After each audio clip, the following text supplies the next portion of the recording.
जटाटवीगलज्जल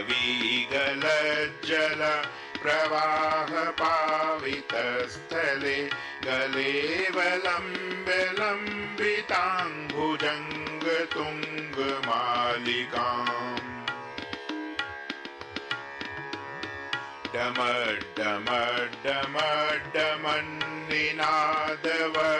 डमड्डमड्डमड्डमन्निनादवड्डमर्वयं चकार चण्डताण्डवं तनोतु नः शिवः शिवम् जटाकटाह सम्भ्रमं भ्रमन्निलिम्प निर्झरि विलोलवीचिवल्लरी विराजमान मूर्धनि दग दग दग ज्वल ललाटपट्ट पावके किशोर चन्द्रशेखरे रतिः प्रतिक्षणं मम धराधरेन्द्र नन्दिनी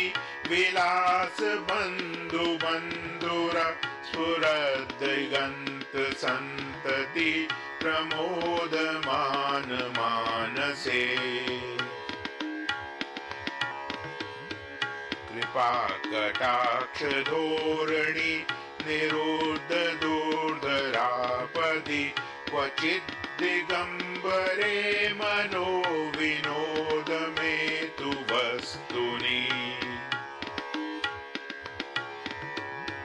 जटाभुजंग पिंगल स्फुरत् फणामणि प्रभा कदम्ब कुंकुमद्रव प्रलिप्त दिग्विदु मुखे मदान्ध सिन्दूर स्फुरत्वगुत्तरीय मे दूरे मनो विनोद मद्भुतं बिभर्तु भूत भर्तरी सहस्रलोचन प्रभृत्य शेषलेख शेखर प्रसून धूलि धोरणी विधूसराङ्घ्रिपीठ भुः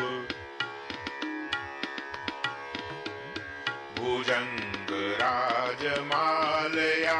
निबद्ध जाट जूटकः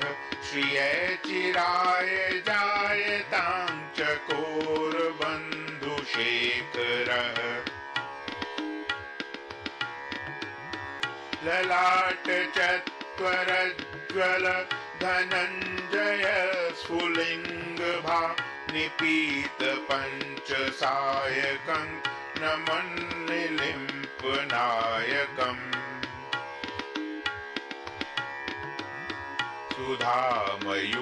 सुधामयूखलेखया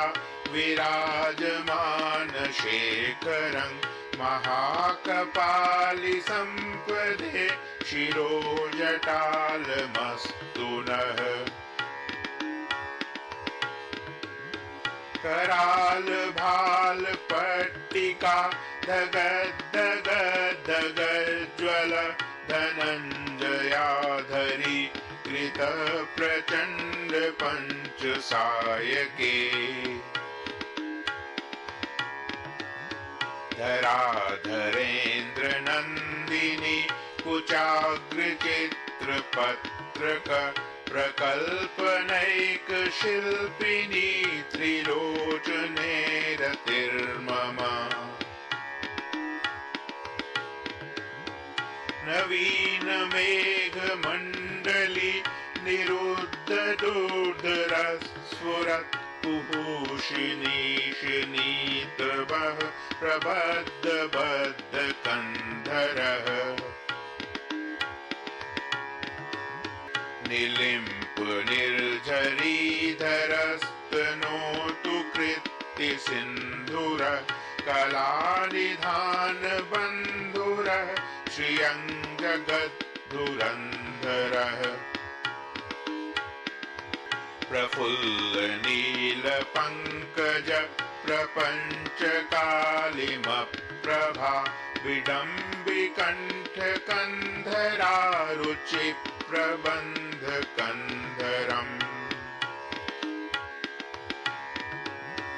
स्मरच्चिदं पुरच्चिदं भवच्चिदं मखच्चिदं गजच्चिदान्धकच्चिदं तमन्तकच्चिदं भजे अखर्व सर्वमङ्गला कला कदम्ब मञ्जरी रसप्रवाह माधुरी विजृम्भणा मधुव्रतम् स्मरान्तकं पुरान्तकं भावान्तकं मखान्तकं गजान्तकान्धकान्तकं तमन्तकान्तकं भजे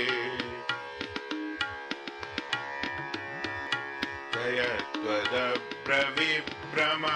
भ्रमभुजङ्गमस्फुरत् दगद्दगद्द निर्गमत्कराल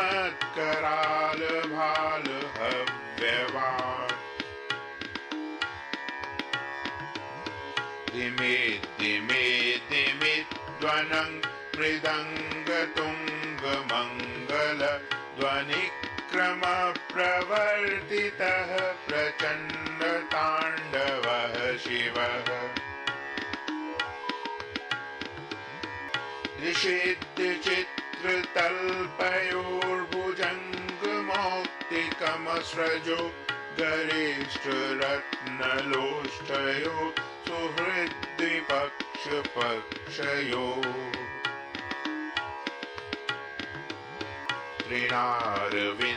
तृणारविन्दचक्षुषो प्रजामही महेन्द्रयो समं प्रवर्तयन्मनः कदा सदा शिवं भजे तृणारविन्दचक्षुषो प्रजामही महेन्द्रयो समं प्रवर्तयन्मनः कदा सदा शिवं भजे कदा निलिम्प निर्झरि निकुञ्जकोटरे वसन् विमुक्त दुर्मतिः सदा शिरः समञ्जलिं वहन्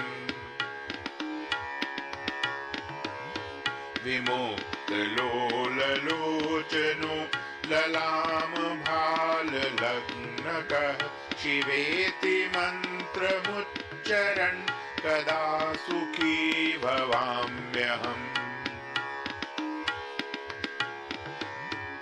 इमं हि नित्यमेव मुक्तमुक्तमोत्तमं स्तवं पठन् स्मरन् ब्रुवन्नरो विशुद्धमेति सन्ततम् हरे गुरौ सुभक्तिमाशु याति नान्यथा गतिं विमोहनं हि देहिनां सुशङ्करस्य चिन्तनम् पूजावसानसमये दशवक्त्रगीतं यः शम्भुपूजनमिदं पठति प्रदोषे तस्यां स्थिरां रथगजेन्द्रतुरङ्गयुक्तां लक्ष्मी सदैव सुमुखीं प्रददाति शम्भुः इति शिवताण्डवस्तोत्रं सम्पूर्णम्।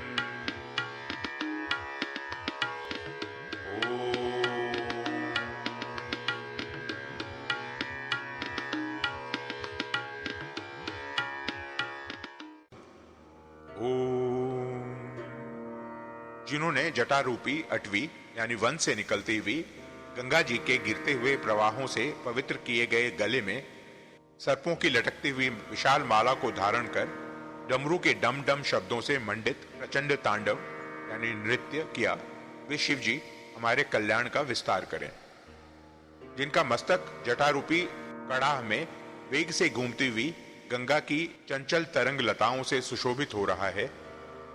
ललाटाग्नि धक धक जल रही है। सिर पर बाल चंद्रमा विराजमान है। उन भगवान शिव में मेरा निरंतर अनुराग हो। गिरिराज किशोरी पार्वती के विलास कालोपयोगी शिरोभूषण से समस्त दिशाओं को प्रकाशित होते देख जिनका मन आनंदित हो रहा है, जिनकी निरंतर कृपा दृष्टि से कठिन आपत्ति का भी निवारण हो जाता है, ऐसे किसी दिगंबर तत्व में मेरा मन विनोद करे। जिनके जटाजूट वर्ती भुजंगमों के फणों की मणियों का फैलता हुआ पिंगल प्रभा पुंज दिशा रूपिणी अंगनाओं के मुख पर कुमकुम राग का अनुलेप कर रहा है। मतवाले हाथी के हिलते हुए चमड़े का उत्तरीय वस्त्र यानी चादर धारण करने से स्निग्ध वर्ण हुए उन भूतनाथ में मेरा चित्त अद्भुत विनोद करे। जिनकी चरण पादुकाएं इंद्र आदि समस्त देवताओं के प्रणाम करते समय मस्तकवर्ती कुसुमों की धूलि से धूसरित हो रही है। नागराज शेष के हार से बंधी हुई जटा वाले वे भगवान चंद्रशेखर मेरे लिए चिरस्थायिनी संपत्ति के साधक हों। जिसने ललाट वेदी पर प्रज्वलित हुई अग्नि के स्फुलिंगों के तेज से कामदेव को नष्ट कर डाला था, जिसे इंद्र नमस्कार किया करते हैं, सुधाकर की कला से सुशोभित मुकुट वाला वह श्री महादेव जी का उन्नत विशाल ललाट वाला जटिल मस्तक हमारी संपत्ति का साधक हो। जिन्होंने अपने विकराल भाल पट्ट पर धक धक जलती हुई अग्नि में प्रचंड कामदेव को हवन कर दिया था। गिरिराज किशोरी के स्तनों पर पत्र भंग रचना करने के एकमात्र कारीगर उन भगवान त्रिलोचन में मेरी धारणा लगी रहे। जिनके कंठ में नवीन मेघमाला से घिरी हुई अमावस्या की आधी रात के समय फैलते हुए दुरूह अंधकार के समान श्यामता अंकित है, जो गजचर में लपेटे हुए हैं, वे संसार भार को धारण करने वाले चंद्रमा के संपर्क से मनोहर कांति वाले भगवान गंगाधर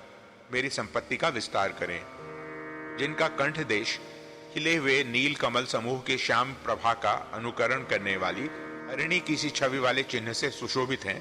तथा जो कामदेव, त्रिपुर, भव यानी संसार, दक्ष यज्ञ, हाथी, अंधकासुर और यमराज का भी उच्छेदन करने वाले हैं, उन्हें मैं भजता हूं। जो अभिमान रहित पार्वती की कला रूप कदम्ब मंजरी के मकरंद स्रोत की बढ़ती हुई माधुरी के पान करने वाले मधुप हैं, तथा कामदेव, त्रिपुर, भव,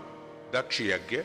हाथी, अंधकासुर और यमराज का भी अंत करने वाले हैं, उन्हें मैं भजता हूं। जिनके मस्तक बड़े वेग के साथ घूमते हुए भुजंग के फुफकारने से ललाट की भयंकर अग्नि क्रमशः धधकती हुई फैल रही है। धीमी धीमी बजते हुए मृदंग के गंभीर मंगल घोष के क्रमानुसार जिनका प्रचंड तांडव हो रहा है, उन भगवान शंकर की जय हो। पत्थर और सुंदर बिछौनों में सांप और मुक्ता की माला में, बहुमूल्य रत्न तथा मिट्टी के ढेले में, मित्र या शत्रु पक्ष में, तृण अथवा कमल लोचना तरुणी में,